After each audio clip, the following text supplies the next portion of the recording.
21년 1회 기출문제 노동관계 법규입니다. 81번 문제입니다. 다음 괄호에 알맞은 것은 헌법상 국가는 사회적 경제적 방법으로 근로자의 고용의 증진과 적정 임금의 보장에 노력하여야 한다. 정답은 4번의 사회적 경제적 방법입니다. 82번 문제입니다. 근로자 직업능력개발법상 직업능력개발훈련의 기본 원칙으로 명시되지 않은 것은 1번 직업능력개발훈련은 근로자 개인의 희망, 적성, 능력에 맞게 근로자의 생애에 걸쳐 체계적으로 실시되어야 한다. 2번 직업능력개발훈련은 민간의 자율과 창의성이 존중되도록 하여야 하며 노사와 참여와 협력을 바탕으로 실시되어야 한다. 3번 제조업의 생산직에 종사하는 근로자의 직업능력개발훈련은 중요시되어야 한다. 3번은 기본 원칙에 명시되지 않은 내용입니다. 그래서 3번은 틀린 설명입니다. 4번 직업능력개발훈련은 근로자의 직무 능력과 고용 가능성을 높일 수 있도록 지역 산업 현장의 수요가 반영되어야 한다.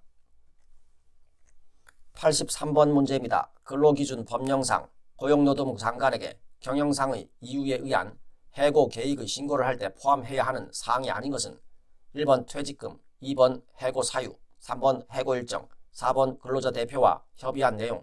정답은 1번의 퇴직금입니다.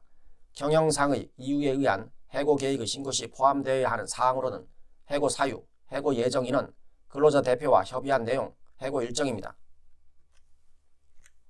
84번 문제입니다.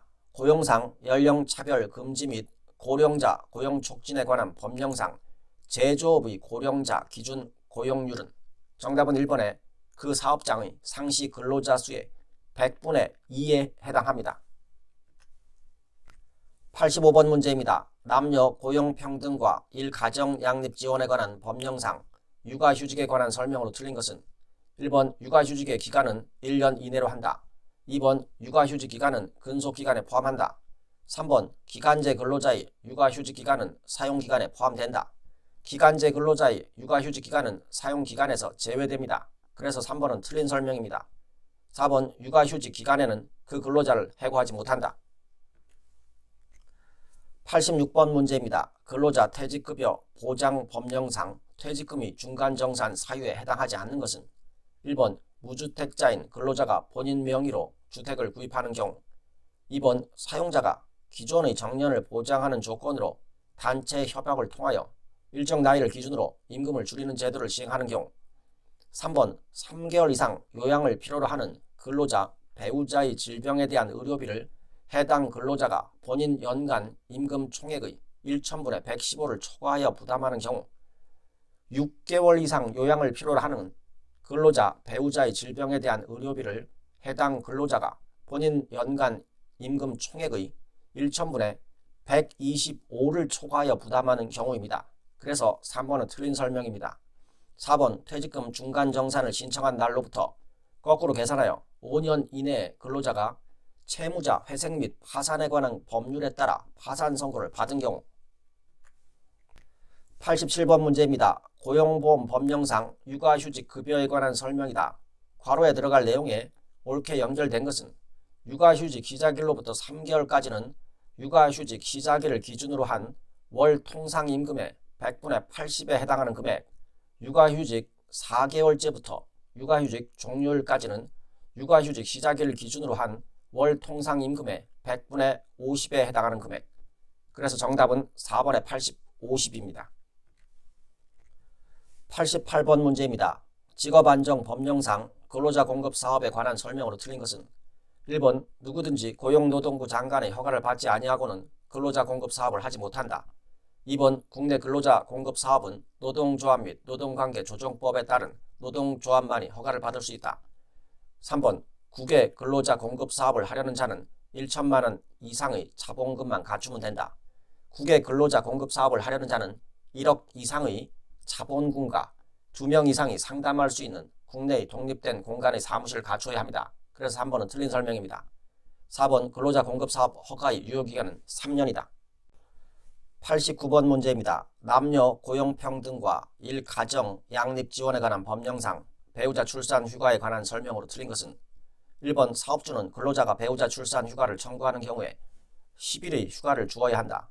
2번 사용한 배우자 출산 휴가 기간은 유급으로 한다. 3번 배우자 출산 휴가는 근로자의 배우자가 출산한 날부터 30일이 지나면 청구할 수 없다. 배우자 출산 휴가는 근로자의 배우자가 출산한 날부터 90일이 지나면 청구할 수 없습니다. 그래서 3번은 틀린 설명입니다.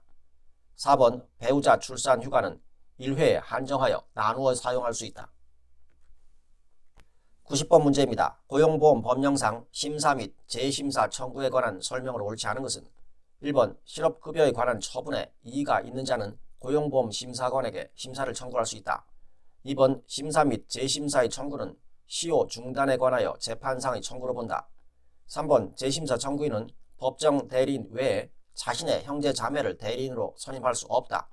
재심사 청구인은 법정 대리인 외에 자신의 형제 자매를 대리인으로 선임할 수 있습니다. 그래서 3번은 틀린 설명입니다. 4번 고용보험 심사관은 원칙적으로 심사 청구를 받으면 30일 이내에 그 심사 청구에 대한 결정을 하여야 한다. 91번 문제입니다. 고용보험 법령상 취업촉진 수당의 종류가 아닌 것은 1번 특별연장급여, 2번 조기재취업수당, 3번 광역구직활동비, 4번 이주비. 정답은 1번의 특별연장급여입니다. 취업촉진 수당의 종류는 조기재취업수당, 직업능력개발수당, 광역구직활동비, 이주비 등이 있습니다. 92번 문제입니다. 직업안정법령상 유료 직업소개사업의 등록을 할 수 있는 자에 해당되지 않는 것은 1번 지방공무원으로 2년 이상 근무한 경력이 있는 자, 2번 조합원이 100인 이상인 단위노동조합에서 노동조합 업무 전담자로 2년 이상 근무한 경력이 있는 자, 3번 상시사용 근로자 300인 이상 사업장에서 노무관리 업무 전담자로 1년 이상 근무한 경력이 있는 자, 상시사용 근로자 300인 이상인 사업장에서 노무관리 업무 전담자로 2년 이상 근무한 경력이 있는 자입니다. 그래서 3번은 틀린 설명입니다. 4번 공인노무사법에 의한 공인노무사 자격을 가진 자. 93번 문제입니다. 근로기준 법령상 임금 채권의 소멸시효 기간은 정답은 3번의 3년입니다. 94번 문제입니다. 파견 근로자 보호 등에 관한 법률상 근로자 파견 대상 업무가 아닌 것은 1번 주요원의 업무, 2번 행정, 경영 및 재정 전문가의 업무, 3번 음식조리 종사자의 업무, 4번 선언법에 따른 선원의 업무. 선언법에 따른 선원의 업무는 파견 근로자 보호 등에 관한 법률에 따라 근로자 파견의 금지 업무에 해당합니다. 95번 문제입니다. 고용정책 기본법령상 근로자의 정의로 옳은 것은 1번 직업의 종류를 불문하고 임금, 급료, 이에 준하는 수입에 의하여 생활하는 사람. 1번은 노동조합 및 노동관계 조정법상의 근로자에 해당합니다. 2번 직업의 종류와 관계없이 임금을 목적으로 사업이나 사업장에 근로를 제공하는 사람. 2번은 근로기준법상의 근로자에 해당합니다. 3번 사업주에게 고용된 사람과 취업할 의사를 가진 사람. 3번은 고용정책 기본법령상 근로자의 정의로 정답입니다. 4번 기간의 정함이 있는 근로계약을 체결한 사람. 4번은 기간제 근로자에 대한 설명입니다. 96번 문제입니다. 채용 절차의 공정화에 관한 법률에 관한 설명으로 틀린 것은 1번 기초심사 자료란 구직자의 응시원서, 이력서 및 자기소개서를 말한다. 2번 고용노동부 장관은 기초심사 자료의 표준 양식을 정하여 구인자에게 그 사용을 권장할 수 있다. 3번 구직자는 구인자에게 제출하는 채용 서류를 거짓으로 작성하여서는 아니 된다. 4번 이 법은 지방자치단체가 공무원을 채용하는 경우에도 적용한다. 이 법은 상시 30명 이상의 근로자를 사용하는 사업 또는 사업장의 채용 절차에 적용합니다. 다만 국가 및 지방자치단체가 공무원을 채용하는 경우에는 적용하지 않습니다. 그래서 4번은 틀린 설명입니다.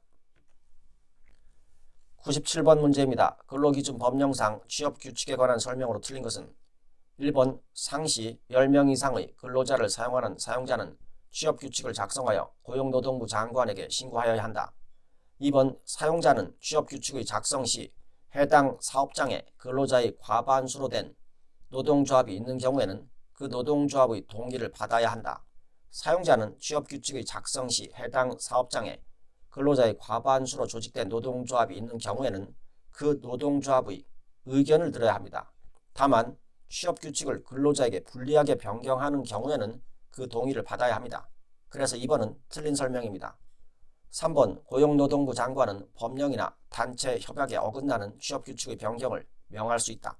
4번 취업규칙에서 정한 기준에 미달하는 근로조건을 정한 근로계약은 그 부분에 관하여 무효로 한다. 98번 문제입니다. 고용정책 기본 법령상 고용정보 시스템 구축 운영을 위해 수집해야 할 정보로 명시되지 않는 것은 1번 사업자 등록증, 2번 주민등록 등초본, 3번 장애정도, 4번 부동산 등기부 등본. 정답은 4번의 부동산 등기부 등본입니다. 부동산 등기부 등본은 고용정보와 관련이 없습니다. 99번 문제입니다. 남녀 고용평등과 일가정 양립 지원에 관한 법령상 적용 범위에 관한 설명으로 틀린 것은 1번 근로자를 사용하는 모든 사업 또는 사업장에 적용하는 것이 원칙이다. 2번 동거하는 친족만으로 이루어지는 사업장에 대하여는 법의 전부를 적용하지 아니한다. 3번 가사 사용인에 대하여는 법의 전부를 적용하지 아니한다. 4번 선언법이 적용되는 사업 또는 사업장에는 모든 규정이 적용되지 아니한다.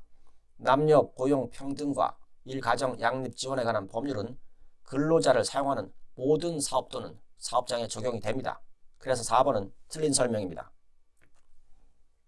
100번 문제입니다. 근로자 직업능력 개발 법령상 훈련의 목적에 따라 구분한 직업능력 개발 훈련에 해당하지 않는 것은 1번 집체훈련, 2번 양성훈련, 3번 향상훈련, 4번 전직훈련.